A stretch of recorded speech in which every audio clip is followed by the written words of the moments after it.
संतोष भैया मशीन बिगड़ गई है, जल्दी आना। आया, पहले मेन स्विच ऑफ कर दो। कर रहे हैं। सुरेंद्र, हुल्लड़, खाना ले आओ, यहीं खा लेंगे। लाते हैं। जल्दी।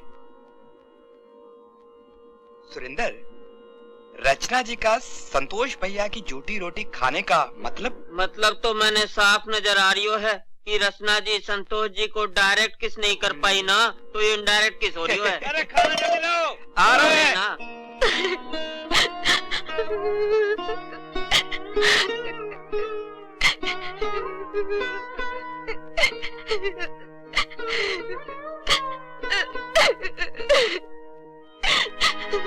ये क्या किया तुमने? मैं दुनिया को मुंह दिखाने के काबिल नहीं रहूंगी। 20,000 की बजाय 60,000 गांठे कपड़ा तैयार हुआ है। देख लीजिए। जी हाँ, फायदा ही फायदा है। अविनाश जी, हमें तुम्हारे भाई संतोष पे गर्व है। क्या हो रहा है? मजदूरों का इनाम।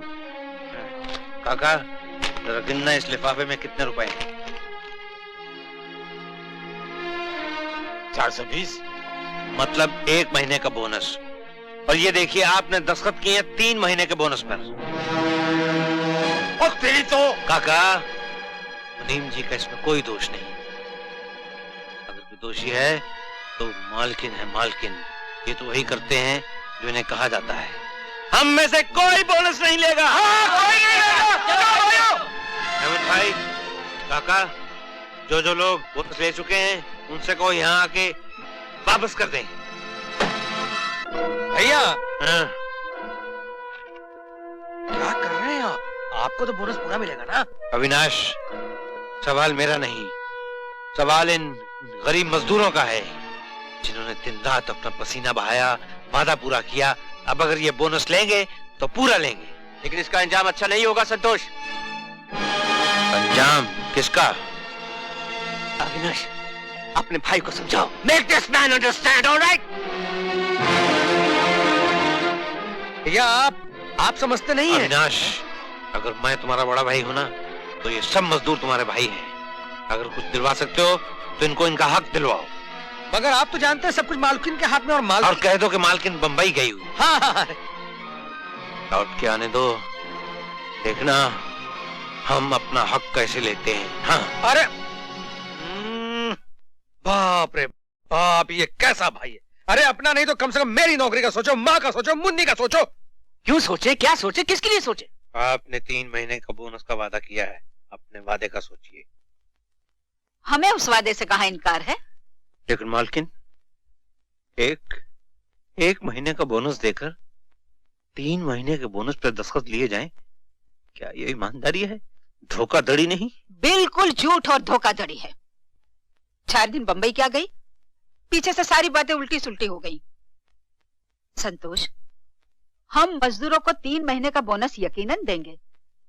बल्कि यही नहीं, हम तो ये सोच रहे हैं उनके रहने के लिए खुले हवादार मकान, सेहत के लिए अस्पताल और बच्चों के लिए स्कूल खोलेंगे। मजदूर सिर्फ हमारे बाजू ही नहीं, बल्कि हमारे सुख चैन के पेड़ की जड़ें हैं। लेकिन क्या?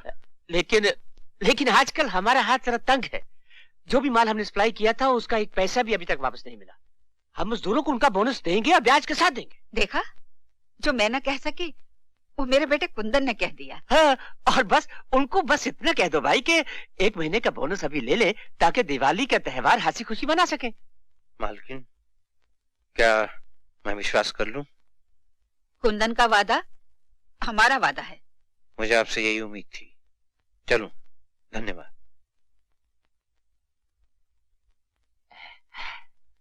मम्मी, ये 3 महीने का बोनस, स्कूल, हॉस्पिटल, क्वार्टर्स वगैरह वगैरह, ये सब वादे आप पूरे करने वाली है क्या?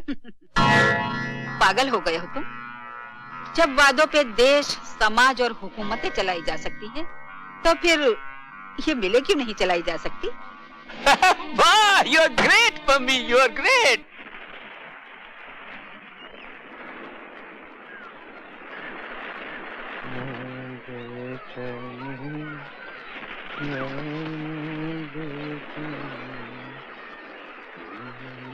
किन यादों में खोए हो?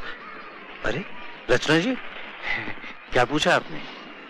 मैंने कहा किन यादों में खोए हो? यादों में, उन यादों में जिनसे मैं बहुत दूर भाग जाना चाहता हूँ, उन यादों में जिनमें मैं और डूब जाना चाहता हूँ। दिवाली की रात है, सारा शहर खुशियां मना रहा है और तुम यहाँ अकेले बैठे हो, क्यों? रचना जी, हर अकेलापन अपने साथ अपनी परछाइयां रखता है, एक भीड़ सी रखता है। मैं हर वो आईना तोड़ देती हूँ जिसमें भीड़ हो या सिर्फ अकेलापन। हमने भी आईने के 100 टुकड़े किए, एक में भी तन्हा थे, 100 में भी अकेले। मेरे साथ चलोगे? कहाँ? जहाँ दिल से दिल की बात हो सके। हैं? रचना जी, मैं कुछ दिनों से देख रहा हूं और महसूस भी कर रहा हूं कि आपके कदम उस रास्ते पर बढ़ रहे हैं जिस पे चल के आप मंजिल तक नहीं पहुंच सकती। क्या मतलब? मतलब ये है कि रचना रचना रचना है और कविता कविता है? क्या हुआ? संतोष, मेरी मंजिल क्या है मैं बहुत अच्छी तरह से जानती हूँ। तुम कविता से प्यार करते हो ना? ये तो बहुत खुशी की बात है। मेरी सहेली बहुत खुशकिस्मत है। आग लग गई है सरकार, माए बाप हुजूर। कहने को ये दफ्तर का हिसाब है, वैसे मुनीम दीनदयाल जी के लिए सीधा जेल का वारंट है, देख लीजिए। कैसे? कैसे? अरे हुजूर, ऐसा चक्कर चलाया है कि मुनीम दीनदयाल पर बड़ी आसानी के साथ आप 50,000 रुपए गबन का इल्जाम लगाकर उसका सर अपने किसी भी फटे पुराने जूते में फिट करके मामला हिट कर सकते हैं। Good, very well done Avinash. लेकिन तुमने ये सब किया कैसे? देखिए हुजूर, ये बड़ी ज्यादती है। मैंने आपसे कभी पूछा कि आप मुनीम दीनदयाल जैसे नेक और ईमानदार आदमी को बेईमान साबित करने के लिए मुझे क्यों कहा, बताइए। कभी पूछना भी नहीं बरखुरदार। इस ऑफिस में पर्सनल सेक्रेटरी के बाद तुम्हारे लिए मैनेजर की कुर्सी खाली है। हुजूर, आपस की बात है, मेरी नजर तो जनरल मैनेजर की कुर्सी पे लगी हुई है। जी हाँ। हुजूर, मुनीम दीनदयाल को अंदर भेज दूं? या जी हाँ। अरे पिट गया। अब देखता हूँ ये कविता मेरे हाथों से कैसे फिसलेगी। मेरे हाल पर तरस खाइए, मेरे हाल पर तरस खाइए। मैं एक व्यापारी हूँ, सौदागर। बोलो, सौदा करोगे? कहिए, मैं क्या कर सकता हूँ? एक हाथ से ये किताब ले लो और दूसरे हाथ से अपनी इकलौती बेटी कविता का हाथ मेरे हाथ में दे दो। ये नहीं हो सकता। ऐसा होगा, ऐसा ही होगा दीनदयाल।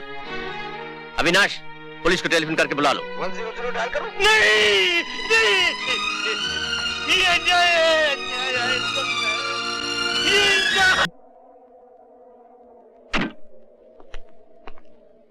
ऐसा लगता है कि हुजूर का मिजाज कुछ बिगड़ा हुआ है।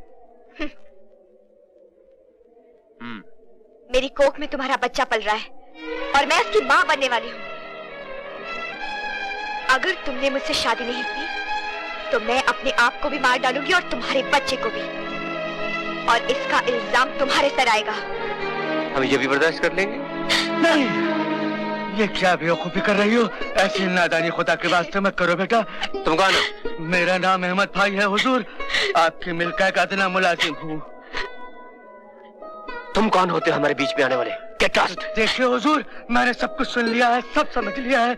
मुन्नी संतोष भैया की बहन है, इस नाते मेरी भी बहन हुई। एक भाई की हैसियत से इल्तिजा कर रहा हूँ हुजूर, इस बेगुनाह का हाथ थाम लीजिए। मैं आपके हाथ जोड़ता हूँ।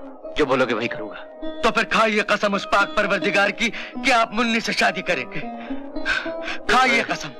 मैं उस परवरदिगार की कसम खाता हूँ, भगवान की कसम खाता हूँ, अपनी होने वाली औलाद की कसम खाता हूँ, मैं इसी से शादी करूंगा। लेकिन मेरी सिर्फ एक ही इल्तिजा है, ये बात किसी और को नहीं मालूम होनी चाहिए, संतोष को भी नहीं।